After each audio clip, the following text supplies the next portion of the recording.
François, la situation dans les prisons, la criminalité en Corse et le problème des déchets lors de la rentrée a sonné pour le gouvernement qui a multiplié les réunions sur ces 3 dossiers aujourd'hui. Les prisons d'abord avec une première séance de négociation qui s'est soldée par un échec ce matin. Le mouvement de grève touche maintenant les 3/4 des centrales et la première conséquence, c'est la colère des détenus. Dans plusieurs régions, les CRS ont dû intervenir pour ramener le calme. Le reportage au Beaumet de Jean Bertolotti et Christian Walter. Pour ce deuxième jour de blocage, le ton est nettement monté au Beaumet. Interdit de parloir, de promenade, de cantine, de soins, les détenus ont fait remarquer leur mécontentement. Mouvement divers, début d'incendie, les pompiers sont intervenus après les CRS qui eux ont remplacé depuis hier les 150 gardiens grévistes au poste clé de la prison. Ces mesures de service minimum n'ont pas fait le bonheur des familles, certaines personnes étant venues d'assez loin, l'attente devenant parfois insoutenable. Tas de personnes qui sont là, qui en subissent les conséquences et bon, qui n'ont rien à voir en fait. Parce que bon, ça s'est pas passé ici, la plupart des détenus ne sont pas concernés et voilà quoi. La situation s'est débloquée en début d'après-midi. Les parloirs ont été assurés par les CRS. Ceux-ci sont intervenus énergiquement pour dégager l'accès principal de la prison. Et malgré l'échec des négociations à Paris, les revendications restent fermes. Je crois que, monsieur le ministre, il serait temps que vous mettiez au travail, que vous occupiez des prisons, de la sécurité des biens et des personnes à l'extérieur, car nous avons eu une évasion au Beaumet spectaculaire, une première en France, 5 détenus partis en hélicoptère. Alors je crois que, monsieur le ministre, il est temps de prendre des réformes et d'écouter le personnel, parce que le personnel, vous ne l'écoutez pas. Le face-à-face CRS gardien de prison s'est poursuivi sans autre incident, chacun campant sur ses positions. Une journée où l'on a eu chaud tout de même au Beaumet. Et ces images nous parviennent à l'instant à la prison de Mulhouse. Les détenus sont montés sur le toit de la centrale pour protester contre la grève des gardiens. Les forces de l'ordre sont sur place et devraient intervenir très rapidement. Je vous le disais, les premières négociations entre les syndicats de surveillants et l'administration pénitentiaire ont été suspendues. Les gardiens demandent des effectifs renforcés pour assurer leur sécurité, mais ils n'ont reçu aucune proposition pour le moment. Et à la sortie de la réunion de ce matin, ils se sont montrés très virulents. Philippe Denis, Dominique Duchâteau. Ils se sont parlé, mais syndicats et administration ne se sont fait aucune concession. Ce matin, les représentants des gardiens de prison étaient venus réclamer des mesures d'urgence au directeur de l'administration pénitentiaire, Jean-Claude Carsanti. Plus précisément, ils exigent une forte augmentation de leurs effectifs, entre 2000 et 3000 postes de surveillants supplémentaires. Les 2 principaux syndicats, Force ouvrière et l'UFAP, demandent aussi la création de quartiers spéciaux pour prisonniers dangereux. Cela n'existe plus depuis 10 ans. Jean-Claude Carsanti a écouté ces revendications mais n'a rien promis. À la sortie, grosse colère des syndicats. Il est clair que le gouvernement, si Carsanti est le gouvernement, il doit maintenant, par rapport à ce qui a été dit par les uns et les autres, faire des propositions écrites et notamment chiffrées pour ce qui concerne les effectifs. Après 15 heures, si aucune formulation concrète n'est proposée, nous envisagerons le pire. Et le pire, c'est l'insurrection. L'insurrection des personnels, l'insurrection de la population pénale, hélas. Le mouvement des surveillants continue donc, au moins jusqu'à vendredi, jour des obsèques du gardien tué. Une nouvelle réunion est prévue jeudi avec le directeur de l'administration pénitentiaire qui a transmis les revendications des syndicats au ministre de la Justice. En réponse, Michel Vauzel proposera peut-être des mesures dès ce soir. Deuxième dossier d'importance pour le gouvernement, la Corse. La Corse où la recrudescence de la criminalité devient inquiétante. Et devant la multiplication des assassinats et des braquages, Pierre Bérégovoy a réuni cet après-midi un conseil interministériel sur la sécurité.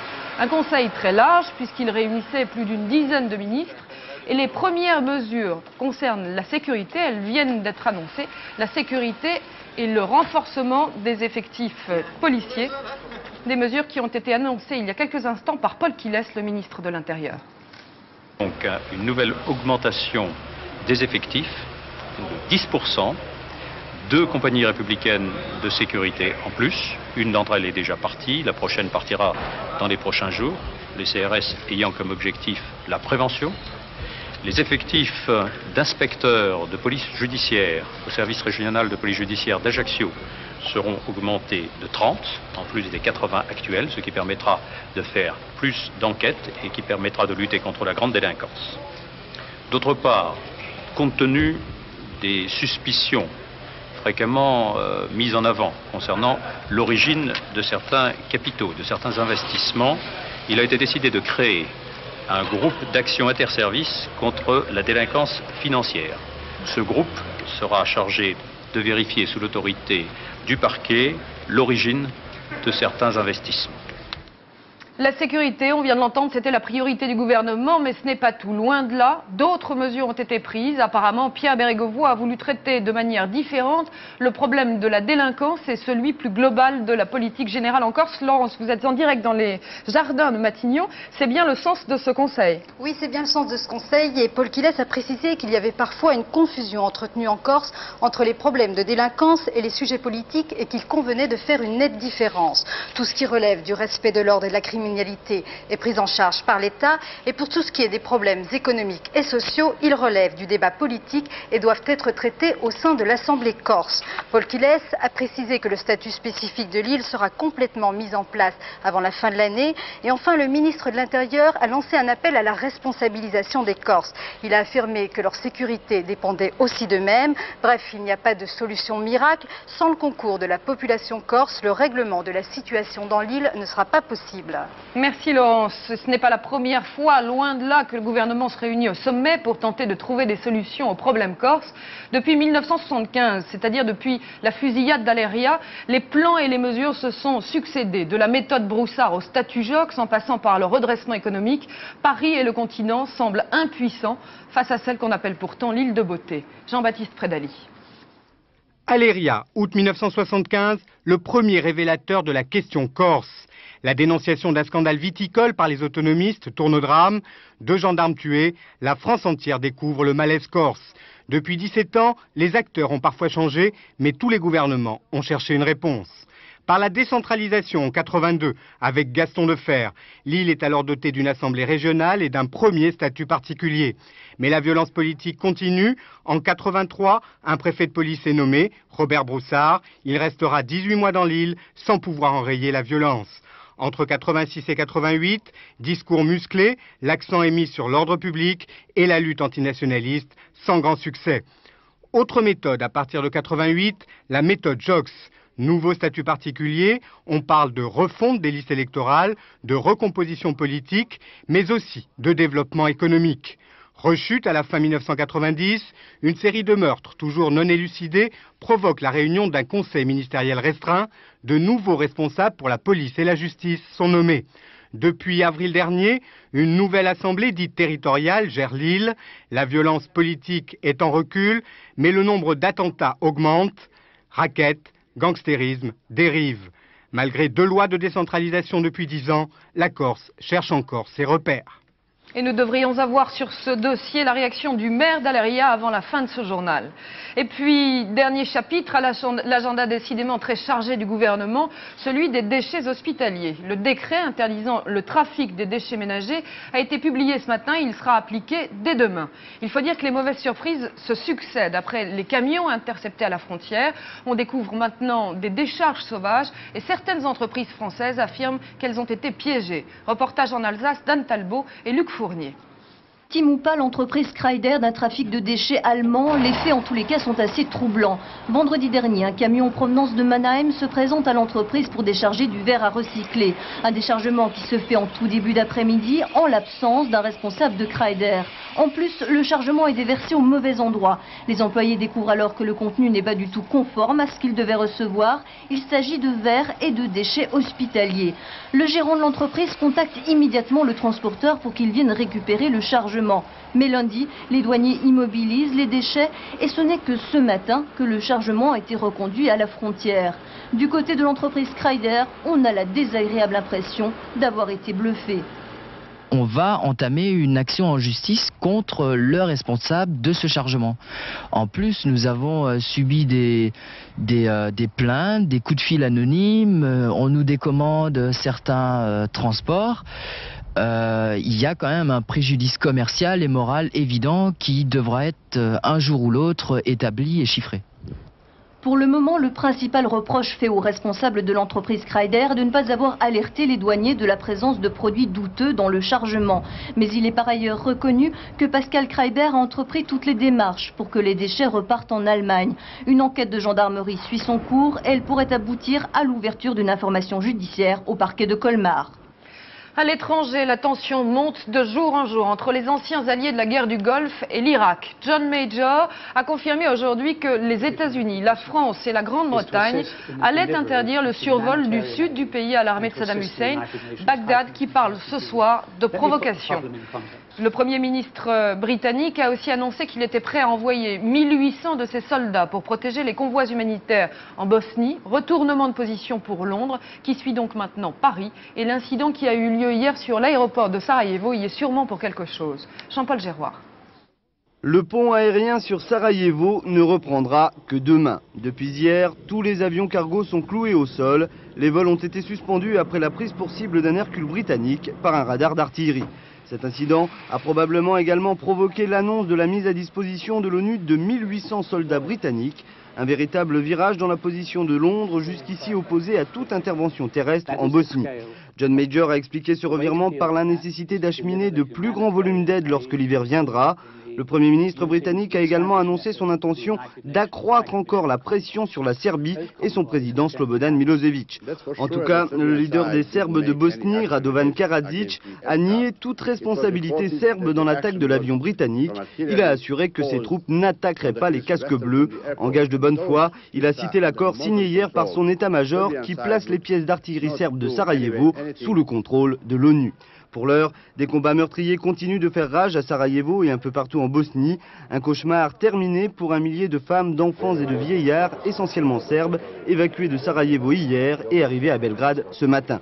Un autre convoi a quitté Belgrade pour acheminer de l'aide humanitaire à Goražde et à Sarajevo. Un chargement exceptionnel car partiellement affrété par le gouvernement yougoslave. Un paradoxe de plus, de l'aide en provenance de Serbie pour des musulmans assiégés par des Serbes. Dernier préparatif à Houston avant le grand discours demain du président Bush qui clôturera la convention républicaine. Avec 17 à 20 points de retard sur son adversaire Bill Clinton, le président des États-Unis promet le changement de la politique économique d'abord, remaniement au sein de son équipe aussi. Sur place pour la 3, Christian Mallard. Avant que George Bush n'énonce jeudi soir les détails de son plan de relance de l'économie américaine en lequel une majorité d'Américains ne croient toujours pas, on tient pour acquise ici à Houston sa décision de se séparer très prochainement des 5 grosses têtes de son gouvernement chargées de l'économie, des finances et des problèmes sociaux. Le président reconnaîtrait donc implicitement l'échec de sa politique économique. Une politique qu'il veut pourtant stimuler en réduisant de façon considérable les impôts sur le revenu. On dit même dans son entourage qu'il a prévu, en cas de réélection, la constitution à la Maison-Blanche d'une équipe spéciale chargée d'appliquer durant 100 jours une thérapie économique forte. Maintenant, il est clair que George Bush ne veut pas que l'étiquette de président responsable du plus gros déficit budgétaire de l'histoire des États-Unis lui colle à la peau. Mais son réveil n'est-il déjà pas trop tardif ? Un autre président déchu, celui-ci, a dû revivre aujourd'hui les heures qui ont précipité sa chute. Premier anniversaire du putsch manqué à Moscou.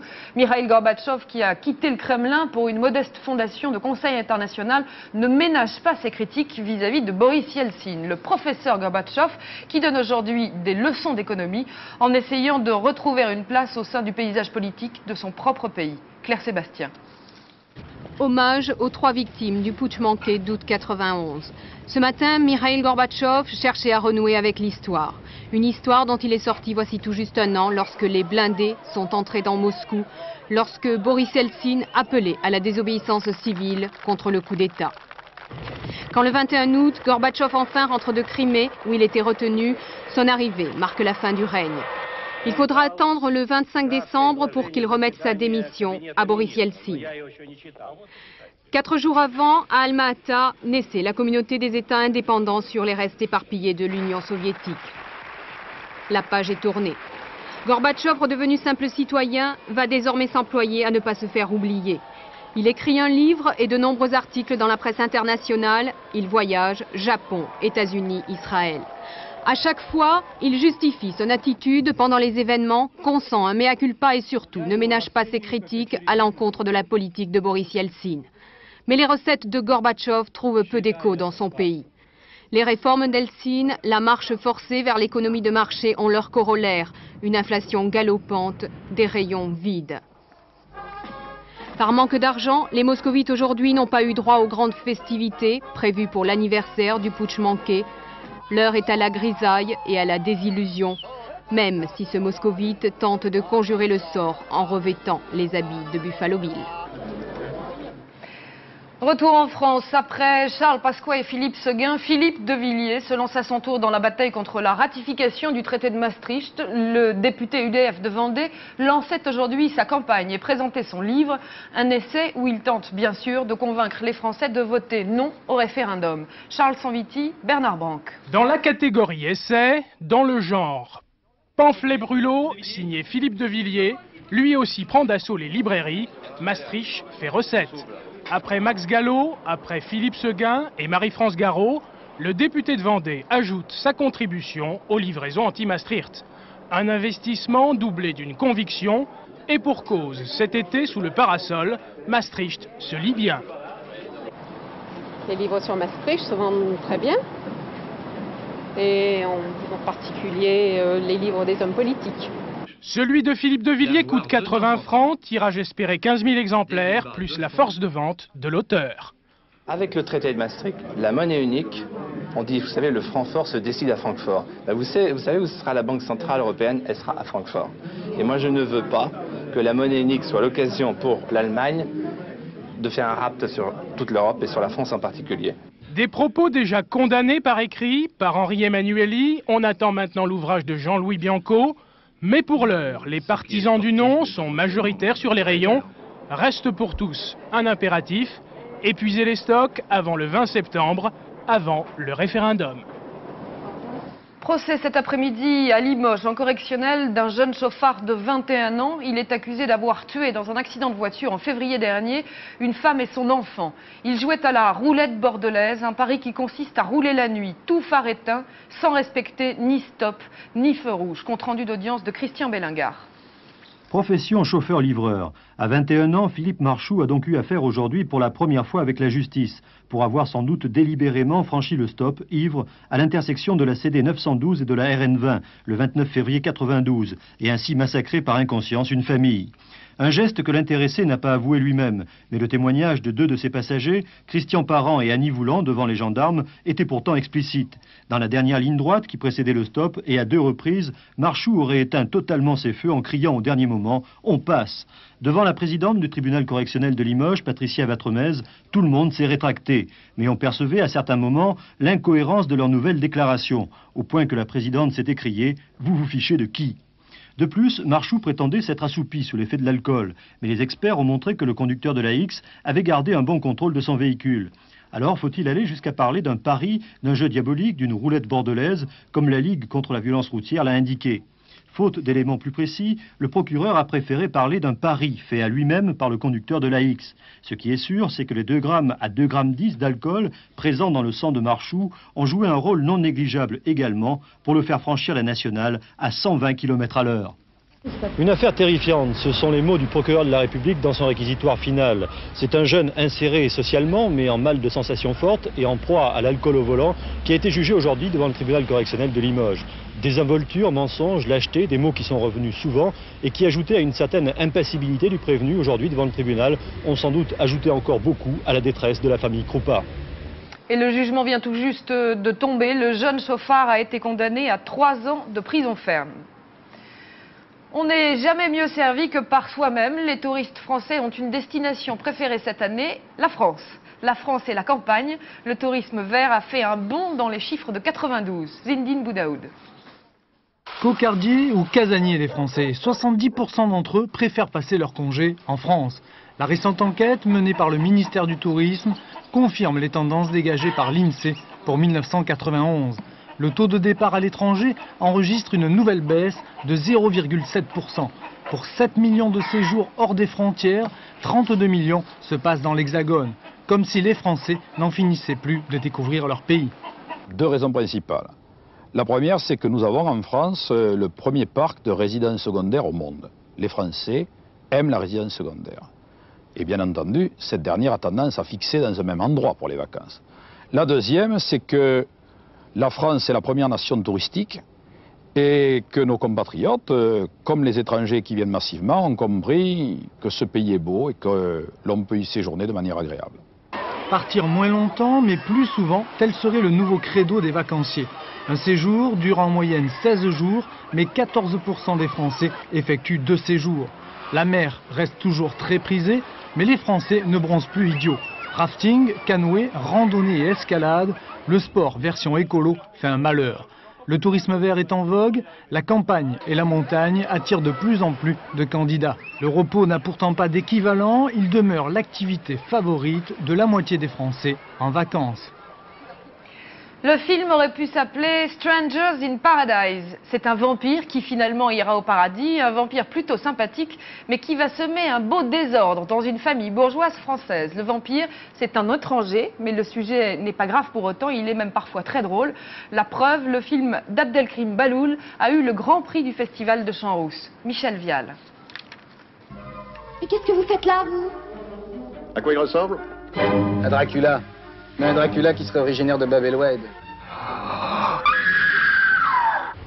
L'histoire, c'est une fille qui se met à parler en arabe, une fille de bonne famille française qui se met soudain à parler en arabe devant ses parents au cours d'un dîner. Et les parents ne savent pas pourquoi elle fait ça et enquêtent chacun de leur côté. Et parallèlement à ça, il y a un homme complètement fou qu'on appelle Nosferatu, qui est une espèce de type qui se comporte comme un vampire, qui mord les gens. On a des relents de son ici. Mange, mon chéri, mange.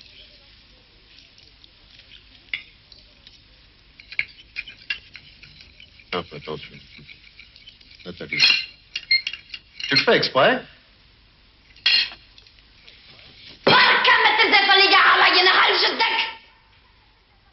C'est quelqu'un de très rangé, de très BCBG, on pourrait dire.